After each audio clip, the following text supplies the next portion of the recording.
Првиот министер за надворешни работи, поранешен македонски амбасадор во Обединетите нации, знае од време на време да ја разбранува јавноста, пишувајќи своји колумни.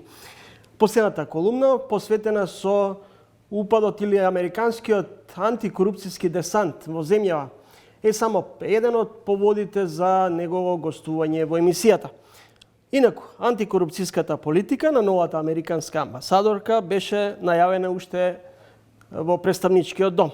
Сменета е риториката на приоритетите на САД во Македонија, од безбедносната корпа на внимателно, сега се навлегува во внатрешниот систем на една суверена држава членка на НАТО. Американските антикорупционери дојдоа и си замина. Дојдоа без повик од владата, со сериозни предупредувања дека корупцијата го еродира општественото и политичко ткиво. Професор Малевски, вие во последната колумна пишувате: нејасно е како ќе се ловат корумпираните поединци и ќе се судат во една суверена држава. Дали ќе се извлечат крупните зверки и оние големи предмети кои можеби веќе подолг период зафатија прашина? Сушност, кога една странска држава, па макар и Америка, интервенира во внатрешните работи на сојузничка држава, тоа може да се оствари само преку некаков пример. Тоа е она што ми се чини тие ќе се обидат да покажат. Има неколку случаи коруптивни од високата политика кои што се заташкаа, ги покри прашина, времето помина, за кои што тие се запознаени. Мислам дека со овој нивен обид да интервенираат, се сакаат практично да го срушат тој ѕид на коруптивна одбрана на еден фронт, високиот фронт. А потоа на македонското општество е да си ги тера работите како секоја друга демократија. Пишувате дека нечесното измамничко однесување и злоупотребата на моќта го признаа сите соговорници на амбасадорката Агелер, но тоа го направија сега, иако на почетокот, кога американската амбасадорка пристигна во земјава, ставот беше на државно владиниот врв дека прават се и дека во земјава нема корупција. На што се должи сега ова ретерирање во опозициите? Се уплашија? Тоа се должи на бегање од една многу тешка задача. А тоа е задачата како ние да се справиме со корупцијата. Кога пред години основачите на Американската република размислувале како да го дизајнираат својот систем, Џорџ Вашингтон рекол: доблесните луѓе се многу малку и ние не можеме врз основа на тие доблесни луѓе да го дизајнираме системот. Нашиот систем поаѓа од предпоставката дека сите луѓе како човечки суштества се склони кон плячкосување и се склони кон лична промоција. Оттаму ние мораме да направиме еден систем кој што ќе стави контрола на таквото поведение. Ние такви длабочински анализи никогаш не правиме во македонското општество, за да разбереме за што станува збор. Ние демократијата ја доживеавме како напад, десант, поминавме од еднопартиски систем во повеќе еднопартиски системи, пак би рекол, меѓутоа не во една осмислена концепција како да се воспостави контрола врз таа темна страна на човековото поведение која е склона кон узурпација на моќта. Дали во оваа вашингтонска интервенција препознавате всушност или ка американците гледате дека ги пронајдоа или детектираа слабостите каде ние всушност потврламе, а при тоа препознаваат меѓусебно заштитништво меѓу политичката, бизнис и судска власт? Она што мене ме замислува е дека тие зборуваат не само за некои ексцеси во политиката, туку за македонското општество како корумпирано општество. И сега тоа треба да не замисли малку. Зошто целото општество е корумпирано? Ние корупцијата ја врзуваме за мито. Ти дал пари, земал пари, дали е целото општество тако?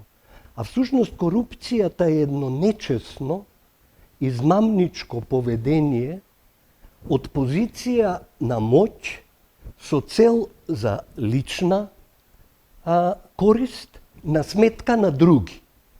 Сега внимателно ако се погледне оваа дефиниција и ако се стави на проба на разните нивоа на одлучување во македонското општество, ќе видиме дека на вистина нашето општество е корумпирано. На правосудниот сектор во Северна Македонија му требаат повеќе истраги и гонење за да се покаже дека никој не е над законот. Децидна беше деновиве американската амбасадорка Агелер. Колку е реално да се очекува дека ќе се успее во сузбивањето на криминалот и корупцијата во ситуација кога, само ќе ве потсетам дека и формирањето и работата на специјалното јавно обвинителство беше проект на Вашингтон и Брисел, па СЈО доживеа фиаско. Многу тешко ќе биде тоа, многу тешко ќе оди. Општеството во целина кај нас не е спремно да се соочи со тоа. Можно ли е луѓе од, да речеме, правен факултет, кој да е, да не се сметаат одговорни за квалитетот на адвокатите, правниците, судиите? Може ли? Може кај нас. Од правните факултети во Македонија, колку ги има, најгласни се во критиката. Меѓутоа, она што викаме коруптивно поведение, како нечесно, измамничко, кое што се должи, кое што работи од позиција на моќ за лични, а не на сметка на други, тоа е на сметка на студенти, тоа е на сметка на студии, тоа е на сметка на квалитет, кој никогаш не е тема на разговор. Професоре, неказнивоста, селективноста, нефункционалноста на системот се само дел од аномалиите во македонското политичко и општествено подневје. Се стремиме кон Европската Унија, ние немаме всушност европски манири. Менталниот склоп ни е сосема поинаков. Па ние сме дел од таа ориентална традиција. Тоа е она мислење кое све заташкува, замаглува, замрсува. Некои балкански клопчиња на лични, врзани со политички, со државни, со други интереси.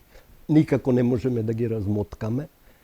И бидејќи доминантната психологија е таква, луѓето си попуштаат едни на други. Доаѓањето на тимот за санкции од Соединетите Американски држави го реактуализираше помалку подзаборавениот случај Маđar Телеком, каде Њујоршкиот суд ги казни директорите на оваа компанија, а во Македонија овој процес никако да дојде до самиот крај. Тука се споминува сума дека се делеле помеѓу 2,5 милиони евра провизии. Можеше да се очекува, и јас мислев дека е тоа само прашање на време, иако зема многу време, додека американците не реагираат, бидејќи делот таа коруптивна сделка се префрли и кај нив. Како некој вид инфлуенца, нели? Они работат со нивните институции таму. И корупцијата практично од Македонија завршува во Америка, како веќе тоа ќе го објаснат економистиве и другите кои го следеа, и практично ние делуваме како некој вид зараза, нели? Овој дел ќе го завршим со уште еден цитат од вашата последна колумна, каде што пишувате да се паѓа во очај пред нашиот ориентален митаџиски менталитет кој не знае за отчетност, па заташкува, мрси, раскашавува се и да не се превзема ништо додека работите не се сменат во свеста на луѓето не е решение. Не е решение ниту акција на истражната комисија од Америка. Комбинација од американски и германски пристап е исправниот начин да се удри по корупцијата во Македонија. Не дека корупцијата ќе исчезне. Ја има и на запад и секаде ја има, меѓутоа зашто исчезнала борбата против корупцијата е прашањето. Ама вистинската посветена борба. Овие примери од големата политика се многу важни, оти тие нели се примери за сите. Меѓутоа исто така велам треба да се работи на свеста на луѓето дека таквото поведение го руши политичкиот систем на земјата. Во отсуство на морални пречки внатре и институционални пречки во политичкиот систем, најголемите, најстрашните форми на егоизам излегоа на виделина. Може ли да се стигне со договор до Бугарија на принципот на реципроцитет? Меѓународната политика е специфична сфера и тука не треба да се меша со домашната политика и да се однесуваме исто како дома. Во надворешната политика самиот израз надворешна ти кажува дека некој работи се вон од твојот дофат и вон од твојата моќ. Секога ние на дофат имаме своја држава дома, имаме своји институции, па не успеваме да ги решиме работите како што сакаме, а камоли во надворешната политика. Надворешната политика е една многу специфична сфера и многу опасна сфера. Нели? Тамо воопшто не треба да се изедначува домашното право со меѓународното право. Тоа е право на координација, на договор. Тука моќта игра најважна улога, интересите се многу битни. Сето тоа треба да се земе како пресметка. И фактот дека во тоа страшно море на меѓународната политика пливаат и китови и сардини, нели? Има несрекни китови, има срекни сардини, како Данска, Шведска, Швајцарија и така натаму, така што човек треба да се знае, да се димензионира. Инаку гневот на една мала земја кон надворешен притисок не треба да ја парализира во барањето решенија. Притисокот е начинот на кој што се решаваат работите во меѓународната политика. Значи, да се принуди другиот да го направи она што не би го направил без таа принуда. Тоа е она што е начело кое важи. Повиците на меѓународното право, на моралот и така натаму, тука веќе не важат. Така што ние премногу време изгубивме не разбирајќи ја меѓународната политика, а меѓутоа она што е многу интересно за мене професионално е што и после грчкото искуство ние пак исто се однесуваме. Значи повторно исто, не велиме научивме лекција, 25 години не држаа во место, а сме можеле да бидеме многу напред и мора тука нешто да сме сгрешиле за да на крај завршиме со компромис со кој што нели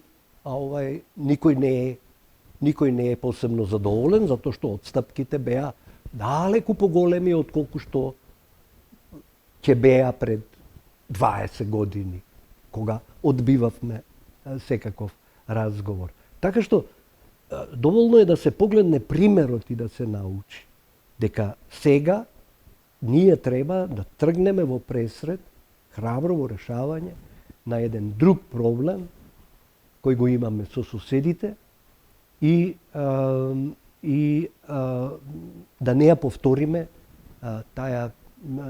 тоа страшно доцнење со грчката со грчката Професоре, приказна. кога велите треба да навлеземе храбро да го решиме проблемот, како да го решиме проблемот? Во ситуација кога најпрво внатре меѓу политичките елити има разногласие или различен пристап и оценка како да се дојде до решение, што е вашиот сугестија? Видиш, Кога дел од интелектуалците ќе споменат се обидуваат да не разнебитат, да не го спорат јазикот, идентитетот. да. Она што се случи со бугарската тема е нешто слично и со грчката. Ја укажував на тоа и пишував. А тоа е дека стана дел од домашната политика. Значи, нула координација на врвот меѓу власта и опозицијата, нула. Тотално несогласување, обид на опозицијата тоа да го искористи како тема за да дојде на власт. Иако е свесна дека самата нема да може да го реши. Но испаѓа дека не е важно да го реши. Ако не е важно да го реши, нема Европска Унија, што ќе рече тоа е прилично плитко умно, нели? И да не речам коруптивно поведение за лична ќар да се дојде на власт, а на сметка на други. Кои други? Народот. Меѓутоа, тоа е... Демократијата е право да не се согласуваш. Но треба да се знае до каде ти, повторно оној морален кодекс во себе, до каде ти ќе одиш во тоа несогласување. Ако видиш дека ја водиш државата во стагнација, во пропаст, да не може да си ги оствари своите стратешки цели преку Европската Унија, тогаш ќе речеш, чекај, ја до тука ќе ода. Не. Се пука од сите орудија, само и се користи тоа, нели, ако некој читал некои други книги, да речеме како јас, и дошол до некои други заклучоци, не за сегашноста е све окей, за пред 100 години тоа не е дозволено. Такво поведение. Или, ако некоја политика, како што е сегашнава, вели, ке одиме храбро во решавање на тој проблем и во промена на уставот, со вклучување на бугарската етничка заедница, за да ни се отвори целосно патот, вие викате не. Не на тоа. Ке блокираме. Значи ке стоиме. И тоа е тоа прашање кое што требаше уште да се апсолвира меѓу политичките елити од сите страни. Тоа е премногу сериозно. Ние не го свативме сериозноста на грчката тема. Ја злоупотребувавме. Двете партии, СДС, ВМРО, се менуваа во тие 25 години. Немав никакви фини односи. Која би било црвената линија од која не би требало да отстапиме во однос на Бугарија? Велите, од една страна треба храбро да се влезе, меѓутоа, јасно ни е дека ни власта, ни опозицијата може да застанат заеднички во градењето на позиции. Види Гораст, ова не е веќе време на студена војна. Кога македонската нација можеше да се гради во сојуз со 6 други народи, држави, 5 други, нели, народи, држави, заштитена со железна завеса кон Бугарија, студена војна и така натаму. Ова е друга ситуација. Ова е отворен свет еден, веќе. Во тој отворен свет на информации од сите страни кои доаѓаат, лесно може секој да види за што станува збор. Она што можеш да видиме ние, она што можат да го видат бугарите, е дека светот ја признава македонската нација, македонскиот јазик, доаѓаат овде, не убедуваат во парламентот да им веруваме дека навистина е така. И со тоа ние сме си ја обезбедиле својата сегашност и својата иднина. Сега ние се расправаме, заглавени сме за минатото. Затоа што мислиме дека ако кажеме дека некогаш словенското население кое што се образувало во екзархиските школи, бугарски, на територијата на Отоманското царство, пред 100 години, развило бугарска национална свест и дека со тек на време тие луѓе кои ги имале таа свест, како Гоце Делчев или Мисирков, дошле до идеја дека нема спас за Македонија ако не тргне по патот на создавање на своја држава. И од тука и особено после Илинденското востание имаше едно прекрасно интервју со некој бугарски интелектуалец кој вика: па знаете ли вие дека ние бугарите не упативме нити протестна нота, вика, за поведението на турците после Илинденското востание. Знаете ли за тоа? Па потоа да не се лутат македонците за тоа, па сигурно дека се лутат. Знаете ли дека ние, нашиот цар, потпиша таен договор за поделба на Македонија со Србија и со Грција. И тоа, и за тоа да не ни се лутат македонците. Сакаше да кажа, знаете ли, вели, дека стрелавме 12 младинци само заради не знам која причина во текот на Втората светска војна. Па тие, како тоа не би имале гнев и чувство на посебност во однос на нас. Така што разумен еден диалог може да доведе до решение, само треба малку повеќе, мислам, и координација во власта и разговор со опозицијата, ако може да се престане со злоупотреба на такви теми за пред 100 години, кои не коштаат сегашноста и иднината. Ќе измрзнеме некоја зима, ама ние ќе се навраќаме кон минатото. Ама ние да видиме кој бил, чиј бил, твој бил, мој бил и така натаму.